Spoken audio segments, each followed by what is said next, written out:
From 1963 to 2016, Ronald McDonald evolved through 3 calculated phases. Childhood entertainer designed to bypass parental decision-making, global marketing weapon that exploited emotional bonds for massive profits, and finally, corporate liability requiring strategic damage control when health advocates exposed the manipulation. Each transformation reveals how McDonald's weaponized child psychology to build brand loyalty. The company didn't just create a mascot, they engineered a character specifically designed to form emotional connections with vulnerable young minds, turning children into lifelong customers before they could understand they were being targeted. When the public finally grasped the scope of this psychological manipulation, McDonald's faced a choice: defend their tactics or make Ronald disappear.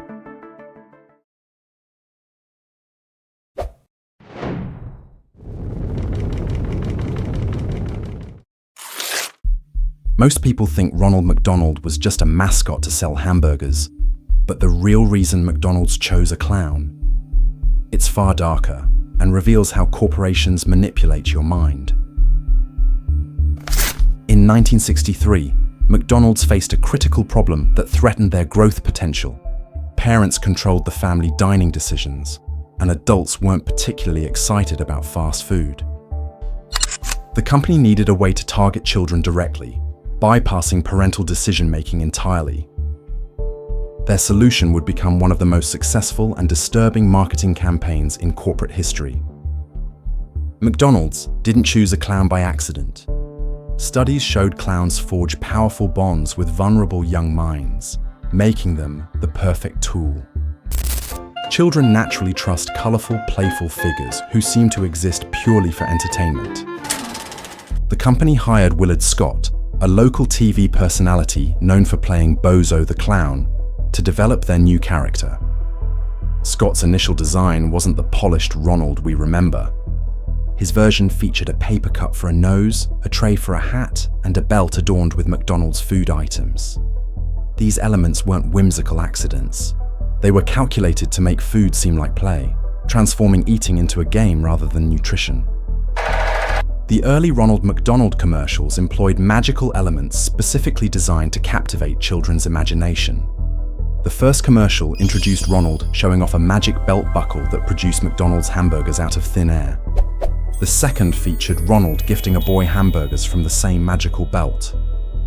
The third showed Ronald hanging off a hamburger-powered rocket, shooting to the moon, tapping into America's space race excitement.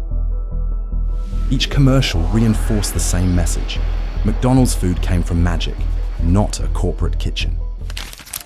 Then came McDonaldland, a fantasy world crafted to make children believe McDonald's food grew in a magical, happy place. It wasn't harmless fun. It was a psychological playground designed to trap young minds. This fantasy world included characters like the Hamburglar, Mayor McCheese, and Grimace, all living in a wonderland where McDonald's products grew naturally. The strategy worked too well. McDonald's was eventually sued by Sid and Marty Croft, creators of HR Pufnstoof, who alleged that McDonald's had stolen their characters and even poached their employees to create McDonaldland. McDonald's lost the case and paid over $1 million in damages. But the lawsuit exposed their willingness to steal intellectual property to manipulate children's emotions. This wasn't just clever marketing. McDonald's had created the blueprint for targeting the most vulnerable consumers in society. They studied child psychology to perfect Ronald's design, making him appear both trustworthy and exciting. The company recognized that children were their best customers because kids would pressure parents to visit McDonald's repeatedly. The disturbing truth emerges clearly. Ronald wasn't designed to entertain children. He was engineered to create lifelong addiction to McDonald's products by forming emotional connections during the most impressionable years of development. But this was only phase 1. Ronald's transformation into a global psychological weapon was just beginning.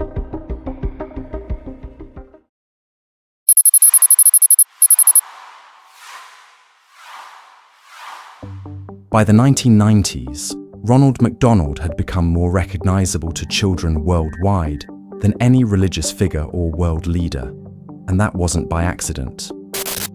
McDonald systematically deployed Ronald as a weapon of cultural imperialism, carefully adapting his appearance in different countries to seem locally familiar while pushing American fast food. In Thailand, Ronald statues performed the traditional Y greeting, hands pressed together in respectful acknowledgement. In Japan, his name was changed to Donald McDonald for easier pronunciation. These weren't innocent cultural gestures. They were calculated moves designed to make American corporate influence feel natural and welcome. McDonald's specifically targeted children in developing nations, exploiting cultures with less awareness of sophisticated marketing tactics. Countries without strong consumer protection laws became testing grounds for aggressive child-focused campaigns that would have triggered immediate backlash in Western markets.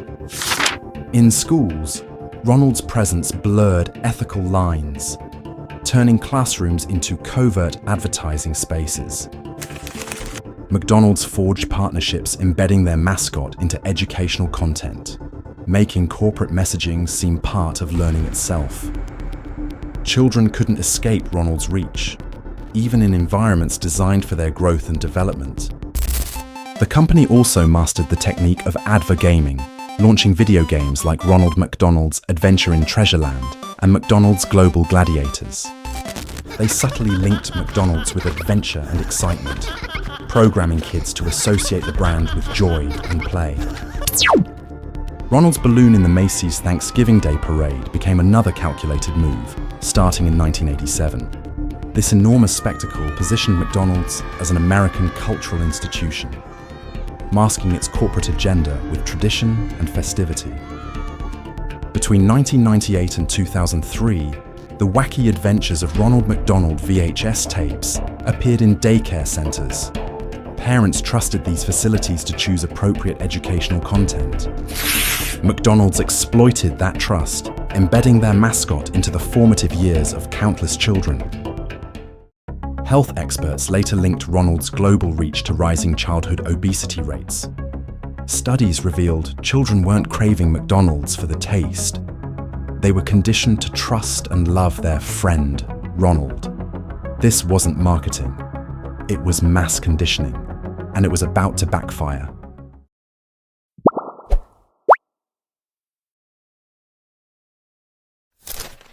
In 2016, Ronald McDonald vanished almost overnight.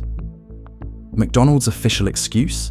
They were pausing his community appearances because of creepy clown sightings terrorizing America. But that wasn't the real reason. It was just the perfect cover for what had actually been years of quiet planning. Long before killer clowns haunted woods and parking lots, Ronald had already become a corporate liability. Health advocates, childhood obesity lawsuits, and documentaries like Super Size Me had turned him from a marketing hero into a PR nightmare.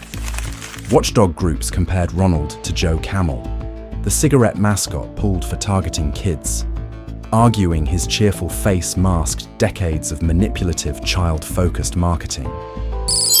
Behind closed doors, McDonald's own studies confirmed the worst. Ronald wasn't just failing to attract families anymore, he was actively driving health-conscious parents away. The clown who once filled playgrounds with kids now symbolized corporate greed and unhealthy eating habits. So McDonald's acted. Quietly and methodically, they removed Ronald from advertising while publicly claiming the move was temporary. At the same time, they repositioned him as a charitable figure through Ronald McDonald House Charities. This pivot allowed the company to preserve a positive association with the clown, without linking him directly to fast food marketing. Meanwhile, they doubled down on rebranding. Out went kid-centric playgrounds. In came sleek, cafe-inspired interiors, self-order kiosks, and the Golden Arches symbol, an icon immune to accusations of child manipulation. The hidden truth is clear. McDonald's didn't retire Ronald because of scary clowns. They retired him because he had become living evidence of their decades-long manipulation of children. a liability too dangerous to keep in a world that was finally waking up. Ronald McDonald's rise and fall exposes a chilling reality. Even the most beloved corporate mascots can morph into symbols of societal harm when profit trumps responsibility. What began as a playful clown evolved into a global marketing weapon, and ultimately, a liability too toxic to keep. But don't mistake Ronald's disappearance as the end of corporate child targeting. It was simply the start of more sophisticated tactics. In 2014 alone, the food industry spent $1.8 billion targeting children, most of it promoting unhealthy foods and drinks. Today, those strategies live on through Instagram, YouTube, mobile games, and influencers who blur the line between entertainment and advertising. Take a moment to reflect. Which childhood brands shaped your cravings, habits, and loyalties? And how many of those fun mascots were carefully engineered to do just that? The story of Ronald McDonald isn't just about a clown. It's about an industry that learned to hide its manipulation in plain sight